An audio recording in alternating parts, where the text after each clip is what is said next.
Brian Hoder, being on Devil's Digest. I know that when you game plan for teams, and it's way deep into the season, let alone the postseason, you probably have to balance how much time you spend on a game in week 3, week 4 against an SEC opponent in this case, versus how much time you spend the game they had against Clemson in the first round of the playoffs. What is your approach? When you come to situations like this, and it's almost like this time of year, a team is not going to change what they're doing on either side of the ball, so it doesn't matter if you're watching the very last game or game from 6 weeks ago. The big thing is you look at you see what style of offense that they run. You look at the personnel. You look at play types that they run, and then you try to anticipate what they're going to do against you. What makes this offense so unique is they really don't, to the naked eye, they really don't run the same plays over and over. And even in games where you'll see some offenses and some coordinators that you go against, they'll have an explosive play and they won't get back to that play for 3 or 2 or 3 or even 2 or 3 series or even 2 quarters. Whereas these guys will get back to the same play type, but they're not going to give it on the same look. So it's really it's an NFL type mindset in terms of how the game is called and their approach to inventory of the plays that they want to play, that they want to call, and that they want to run against you. So it's almost like you always got to be one step ahead of them, and you got to literally anticipate what it could come out of. If a play hurts you, then you got to anticipate, how they're going to try to exploit, that weakness again. And it may not even be with the same play, maybe with something else. So, that's what makes these guys so unique and so, so effective. Jordan and Blake. Jordan Ham, Sports 360 AZ. This team has been really successful in the middle 8, and we've talked a lot about it this year from an offensive perspective, but on the defensive side, what are your priorities in that point in the game, and why has your defense been so successful at that time? It's interesting. I mean, you look at it, in hindsight, and you look at things that you've done well and the things that you could have done better, and it really is just it tips tip your hat to our head coach and the emphasis that he's made on it. And he has a plan for it every game, and that plan's going to vary. We've been able to execute that at a high rate in all 3 phases. So, really for us on defense, it's about if we want to speed up the clock or if we want to slow down the clock. We have different ways of trying to do that and trying to use those situations and work them into our favor. But it really comes down to just the preparation and just working the plan all week leading up to game day. Blake and then Michelle. Hey Brian, Blake Neiman, Son of a Source. With Texas's balanced style and the talent of weapons that they have, what makes their offense such a challenging one to play call against? Starting with their personnel, they do a great job of getting the ball in space. They're a ball in hand team. They're trying to get the ball into their playmakers' hands so they can make people miss tackles, break tackles, be able to use their speed in space. If you're a man team, they're trying to run by you. If you're a zone team, they're gonna check deep. Even if you're in zone, to make sure your zones are solid, they're gonna check the ball down and get their to their backs in space. The quarterback does a great job of understanding how to throw guys open and also how to throw guys open even versus zone coverage. So it doesn't have to be man coverage. And to be a great quarterback at this level, you got to have a great offensive line. An offensive line's going to protect it. They've seen a lot of 4-down fronts this year, and they've seen a lot of people that try to pressure them, and they haven't been able to get to the quarterback. And when quarterbacks are comfortable, and this guy's no different. When he's comfortable, he's a really effective and efficient guy. So that's going to be our challenge, is to make him uncomfortable either with pressure or perceived pressure or changing coverage, changing looks, changing leverage, post snap from our pre-snap looks. We're gonna try to do those things to get this guy to second guess where he's going to throw the football. Just a quick follow-up. They've had quite a bit of success in their screen game. So if they are successful in that area, can that make blitzing riskier? Yeah, 100%. They have a rhyme or reason to everything they do. They have a couple of unique pass protections that really lend itself to saying, hey, listen, you want to be reckless with your, with your front, we're going to take advantage of them. So, that's just something that our guys got to, like, all 11 guys have to be coached up, and all 11 guys have to be fundamentally sound to play good defense against this offense. And even that being said, even when you're doing those things, they have the talent to be able to exploit you. So, like I tell our guys all the time, like, I show them the call sheet every Saturday morning, and I show them, hey, listen, there's calls and this is going to make you right, okay? But more often than not, you guys are going to make this thing right. So it doesn't change, and really trying to make it about us and less about Texas, and just doing what we do and remember what got us here. Michelle and Jake. Michelle Gardner, Arrows of the Republic. Coach, can you talk about Shamari not being there in the first half, and does it change the workload to try and get Montana maybe some more reps in practice, or do you not change things up because of that? Yeah, you just change what team Shamari is working with. So he's been working with their second group most of the week, and Montana's been working with our ones since the bowl game. So to be able to get him more reps, get him more up to speed on what we're doing at that position. But our nickel position is one of our again schematically one of our simpler positions, and Montana actually brings some strengths to that position that maybe Shamari didn't possess, you know what I'm saying? And Shamari obviously brings his own strengths and savviness and greatness and experience, whereas Montana's going to bring, he's that athlete, and he's that guy that's one of our best athletes on our team. So we think having him there, we're going to be able to do some different things with him. Jake and then Tyler.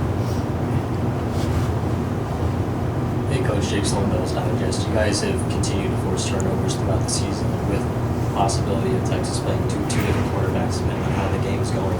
How do you guys continue to put that pressure on whoever's taking snaps for them? Yeah, it's just, it goes down to, again, just talking about our fundamentals. The fundamentals of running with the football, doing it 111th, being consistently good, not occasionally great. It's not a big play hunt. Attack the football. Ball disruptions are a big deal for us every day in practice, and we know that's one of the reasons we're here right now, is our ability to get the ball back for our offense and put them in good field position so they can put points on the board. So we're going to continue to emphasize this. It doesn't change anything in terms of our mentality, but just the sense of urgency. It really becomes, when you're able to force takeaways, defenses don't get worse, they get better. And I hope that we can continue to exploit that and continue to have confidence in getting after the football while we're executing our assignments and doing our roll-up. Tyler, Damon, and Elliot. Tyler Bolden, 12 News. Coach, are you a big believer in keeping receipts, or do you have enough internal motivation? Wow, that's a great question. I guess I'm not a vengeful person. I think I've grown past that in my old age, not old age, but no, I just think the fuel is always there, the fire is always there, and when that burns out, it means then it's time for me to go do something else. So no, it literally the passion to continue to get better, as a coach, and the preparation of preparing, not only the defense but our safeties for our secondary, and add input to every other position to help make it better is just really what drives you as an individual. And it's funny you ask that question. I look back on all the years that I've coached, and whether you're coaching at a stage like this, in terms of the Peach Bowl, or you're coaching, small college, or even or high school, or whatever level, like your level of nerves and those things, it's not any different. Like, it really isn't. It's you don't think about how many people are watching or how many people are in the stands, and that's not what drives you. It's really about the guys that you're in the foxhole with, that you're working with every day, and the players that you're trying to impact and influence to help them be the very best. I say this all the time. I've said to you guys before, our jobs as coaches, our responsibility is to make sure that these guys are absolutely prepared each and every week, and we do everything in our power to make sure that they don't leave that game feeling like they were ill-prepared or weren't prepared to be the very best. And that's our jobs as coaches. That's just the fundamental point of, or emphasis of being a football coach. These guys have 4 years to be the very best, and to maybe get a shot to go play in the NFL to fulfill every one of our dreams. So I'm going to do everything I can every day to make sure that happens. Hey, Coach Damon Allred, Arizona Sports. You touched on it a little bit already, but how much are you focused on Arch in this game plan, or is it fully focused on Quinn Ewers? No, we're preparing for both, and we're preparing because they both have a different skill set. But the offense, is the offense, and they'll add a little wrinkles when Manning is in, and they do different things when Ewers is in. But it's basically it's all packaged together as the same. So we have a plan for both of them, and we're working that way. Coach, I know you said you don't really focus on the receipts too much and you want this team to just be as prepared as possible, and that's your job, but do you feel like this defensive unit has maybe been overlooked a little bit compared to maybe some of the more bigger names on offense like Sam and Scat and Jordan? I mean, like, it seems like you guys have given up less than 25 points in 4 games in a row now, I think, and just kind of gotten it done kind of a lot quieter, but what's your thought on all that?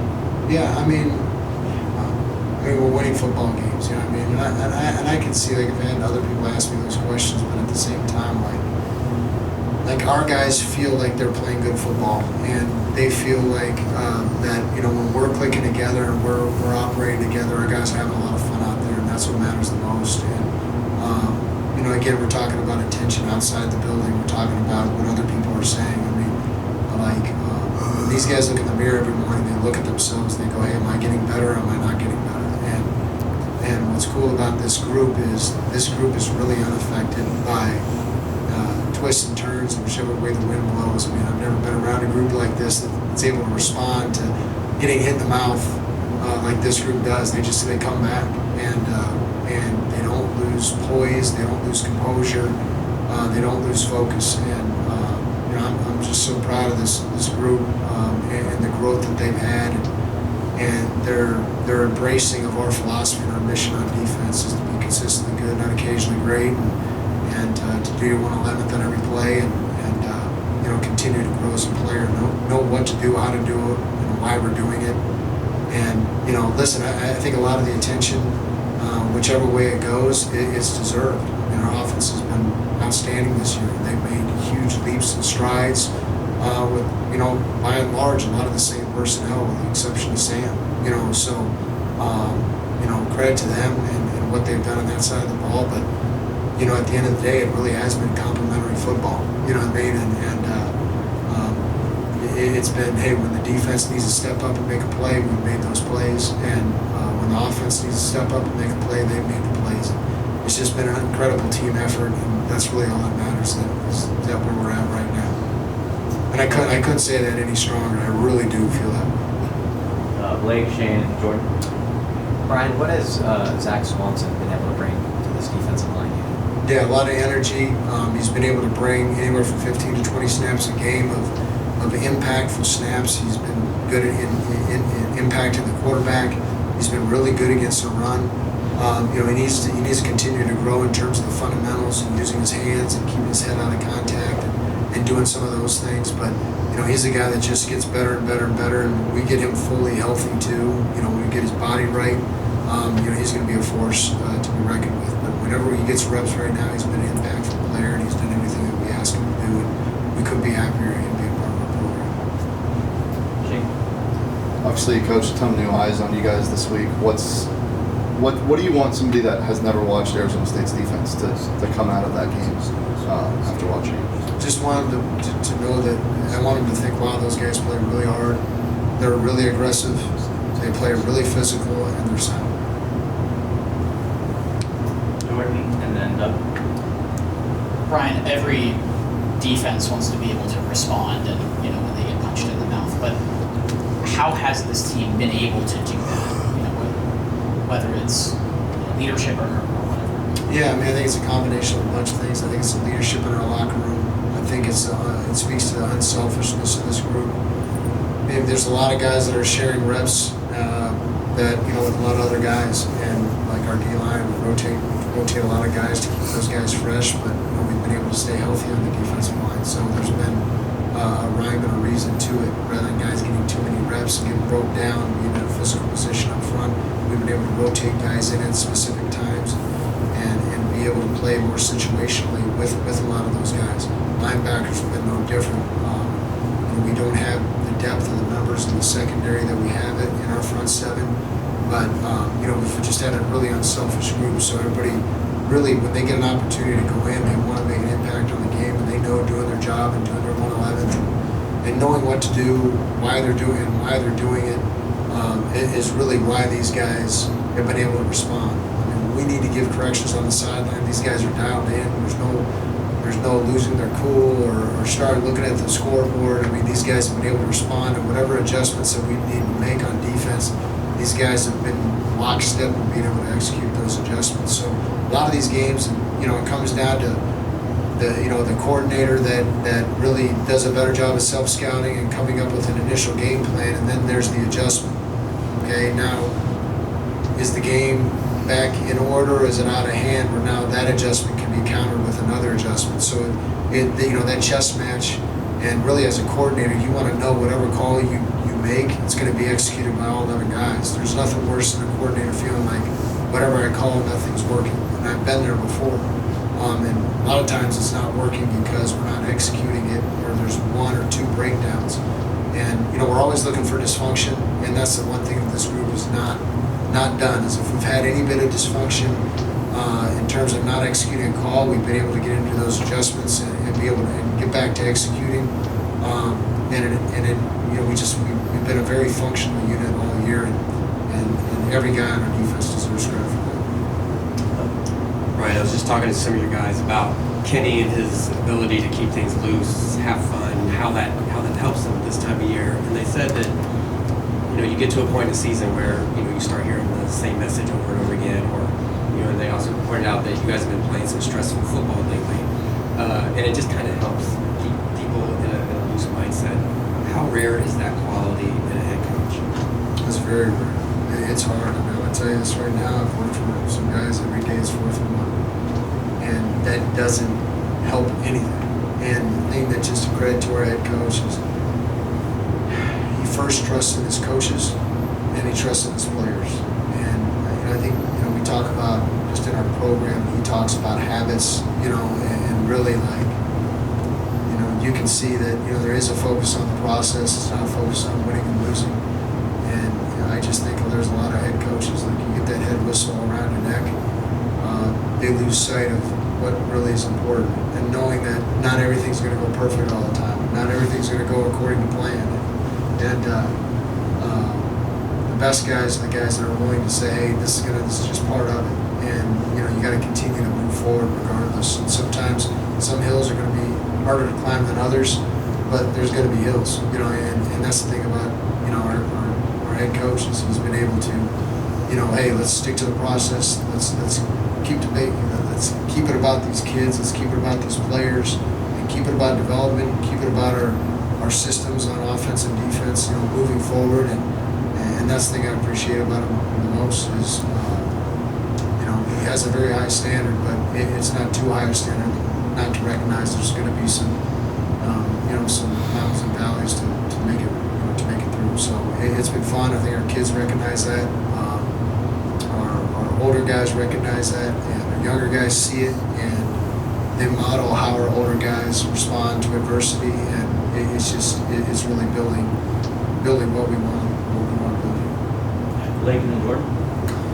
Texas is going to be arguably one of the most physical and athletic